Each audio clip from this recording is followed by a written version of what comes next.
Hey everyone, Jeff Abramo from the AARP Fraud Watch Network. Thank you for joining us today for our video Watchdog alert. Today's going to be a discussion around the issue of moving scams. And I am joined today by Kathy Stokes, Director of Fraud Prevention with the AARP. Thanks, Kathy. Thanks for having me, Jeff. Appreciate you joining us for this important discussion. The issue of moving scams is a pretty big one. I think that we always like to say that scammers like to get you under the ether. They like to find you in an emotional situation, something that's very stressful. I don't think there can be many things more stressful than taking your entire life, putting it into a truck, and having to move it somewhere else, whether it's down the street or across the country. What exactly are these moving scams that we're talking about? How do they work? Well, I can tell you from personal experience, I just moved 2 weeks ago and it was basically down the street, but is very, very stressful. And you can, take shortcuts that might end up costing you. Moving scams, pretty much, I would have to say they occur more likely in interstate programs and you're dealing with a broker versus directly talking to movers. But the idea is that you get a good deal. You probably find something online.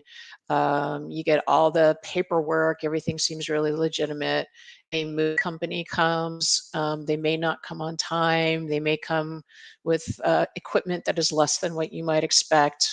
They load the truck and then they say, hey, this was way more than we expected. So you need to pay some more money right here and now. And what are you going to do? Your stuff is on the truck. So you pay it. And then it's supposed to be delivered at a certain time and date, and it doesn't get delivered. And I think they call it a ghost truck or something like that Hmm. in the moving world. And then depending on the scam, depending on what's happening, they may hold your stuff for hostage. We have stories at aarp.org, if you go to the Fraud Watch Network, where people have never gotten their stuff back. Wow. So, I mean, that's huge. And it's so important to really go slowly and be very thoughtful on who you choose to be your carrier. Absolutely. What are some red flags that you should be on the lookout for when it comes to moving scams? I think that I read that the idea of having to pay in full in advance is probably a bad sign. Yeah, I don't think you should have to necessarily pay anything in advance. That was my experience. You also should know that you have an opportunity to find out whether or not this particular moving company is legitimate. There's a tool there's a Department of Transportation organization called the Federal Motor Carrier Safety Administration. And you can just Google that, go to the Department of Transportation online, and you can look up a carrier to make sure that they're registered in your state. You can also, do a web search with the word scam or complaint with that company to make sure that there haven't been problems in the past.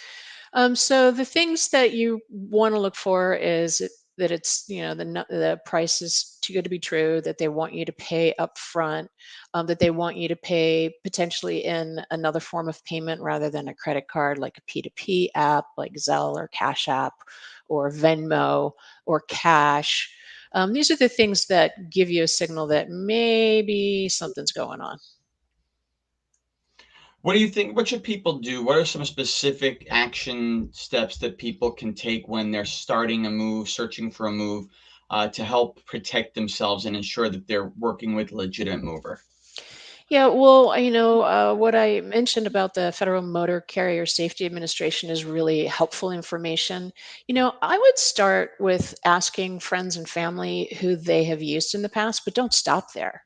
Yeah. A lot of other types of scams that we know about start with what we call like this affinity, where someone befriends one of your friends and convinces them they're an investment professional. So it will be bad news, right, if you took that reference. So keeping in mind that it can be not the same experience, that you want.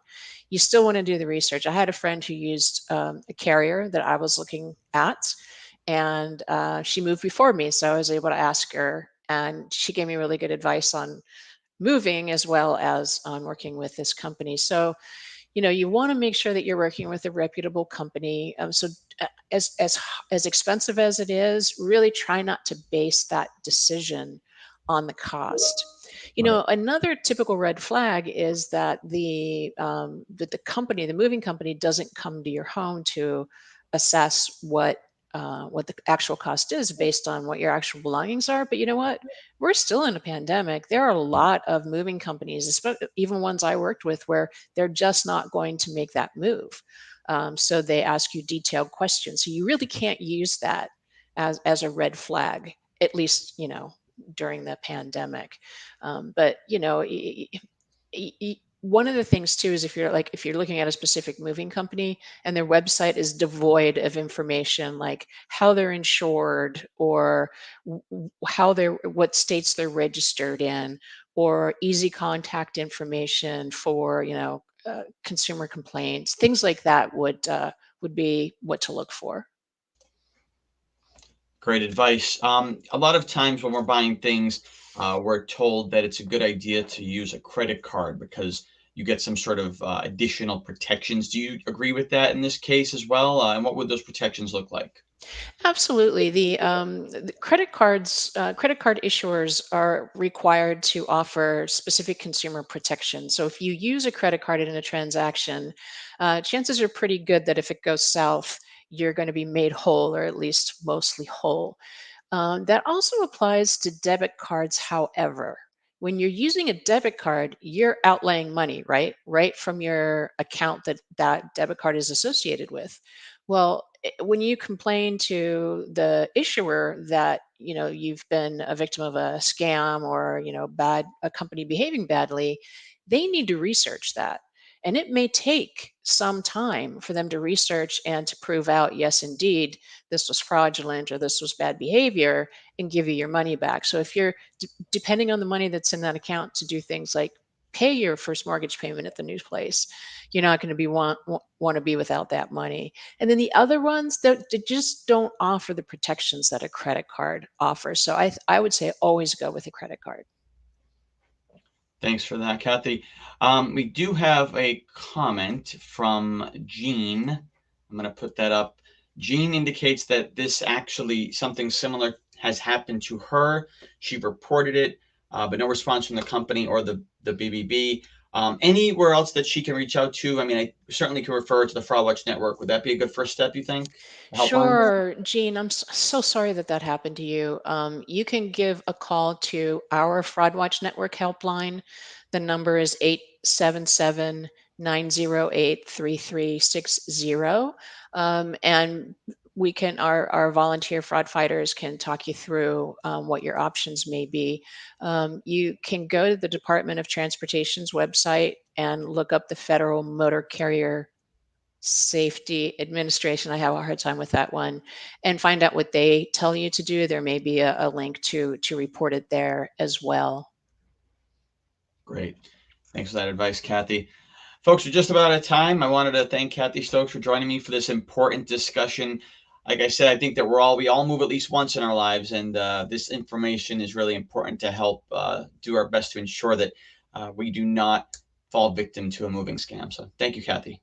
Thanks for having me, Jeff. Thank you all for watching today. Visit the Fraudwatch Network at aarp.org/fraudwatchnetwork to learn more about this scam and others. Have a good day.